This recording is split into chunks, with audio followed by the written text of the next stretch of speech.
नमस्कार दोस्तों, मैं सलाउद्दीन नवेद रोशन राहे के इस नए अंक में आपका स्वागत करता हूं।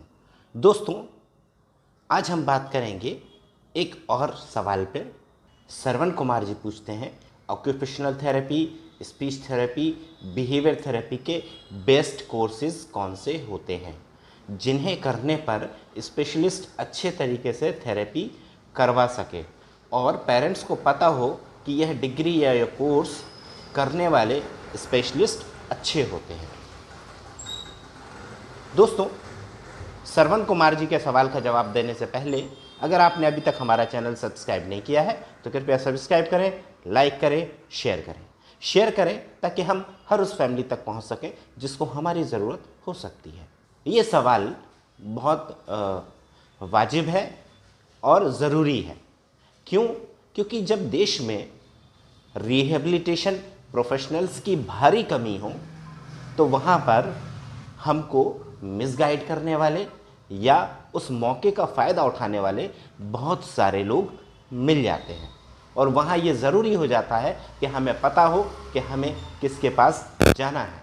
यहाँ पर दोस्तों मैं आपको एक कानून और उसकी उपयोगिता के बारे में बताता हूँ कि rehabilitation council of India act 1992 के हिसाब से जिन लोगों ने पंजीकृत संस्थान से कोर्स किया हो, आरसीआई यानी रिहेबिलिटेशन काउंसिल ऑफ इंडिया में पंजीकृत हों और उसके बाद प्रैक्टिस कर रहे हों।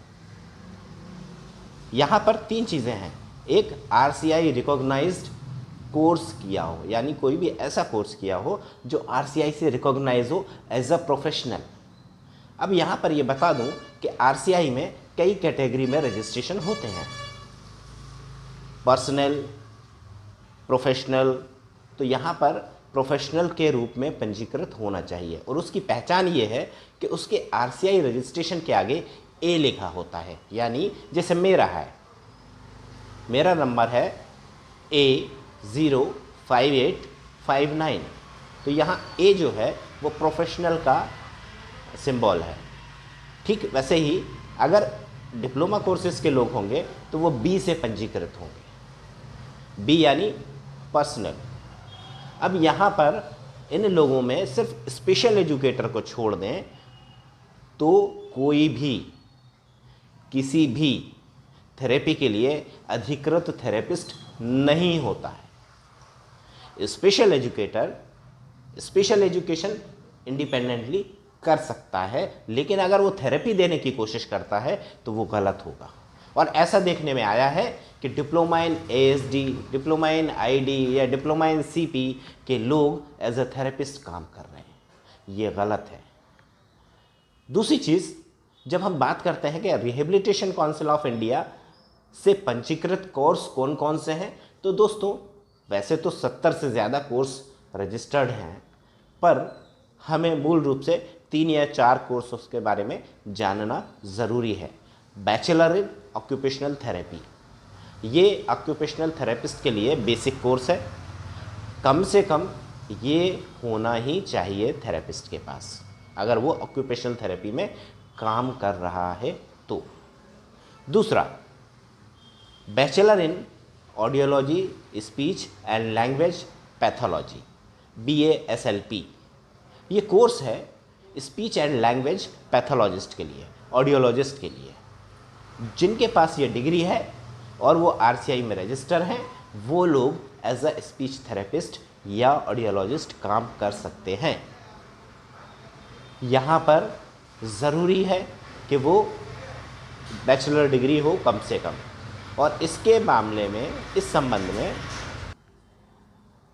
जो बहुत इम्पॉर्टेंट है वो ये है कि आपके क्षेत्र में अगर कहीं भी कभी भी कोई भी एज अ थेरेपिस्ट काम कर रहा है तो सबसे पहले आप उसका आरसीआई रजिस्ट्रेशन नंबर देखें। अगर आरसीआई रजिस्ट्रेशन नंबर है तो उसमें ए और बी होगा। अगर वो ए है तो प्रोफेशनल होगा, बी है तो पर्सनल होगा, जिसे हम असिस्टेंट भी कह सकते हैं। तो अब यहाँ पर अगर प्रोफेशनल है तो हम थेरेपी करवा सकते हैं। अब यहाँ पर ये ज़रूरी नहीं है कि कोई अगर ए यानी प्रोफेशनल के रूप में रजिस्टर है तो वो बहुत अच्छा थेरेपिस्ट होगा, बिल्कुल नहीं।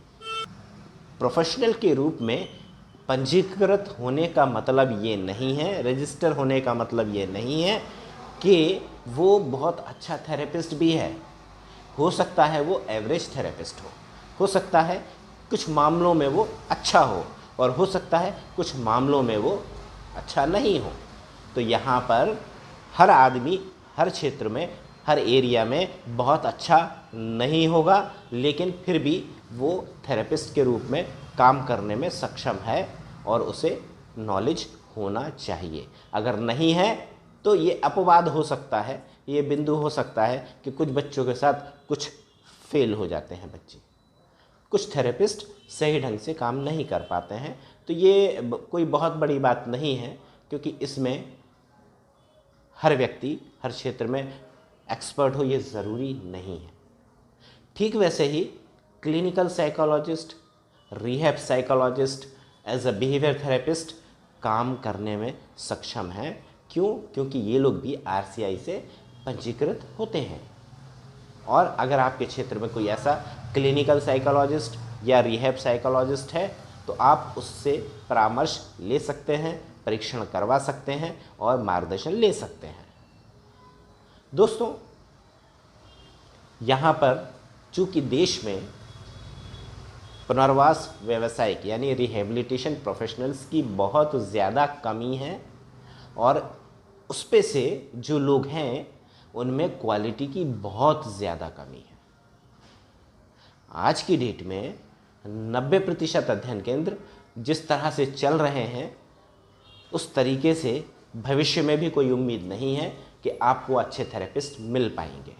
और इसलिए हम फोकस करते हैं कि पेरेंट्स को अवेयर होना चाहिए, पेरेंट्स को सक्षम होना चाहिए, पेरेंट्स को ये जानकार होना चाहिए कि उनके बच्चे के लिए क्या ज़रूरी है।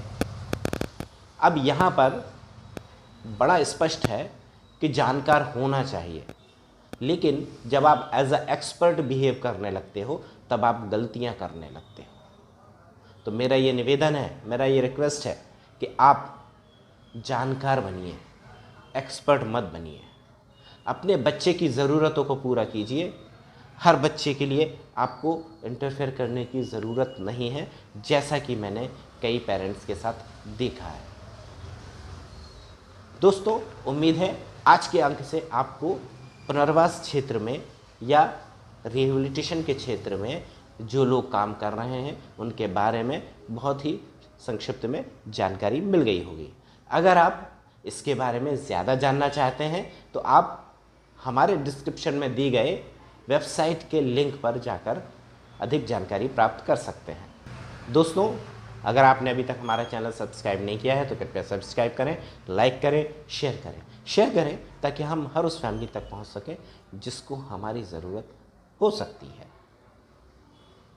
आप देखते रहिए रोशन राहें। मुझे दीजिए इजाज़त। नमस्कार, जय हिंद।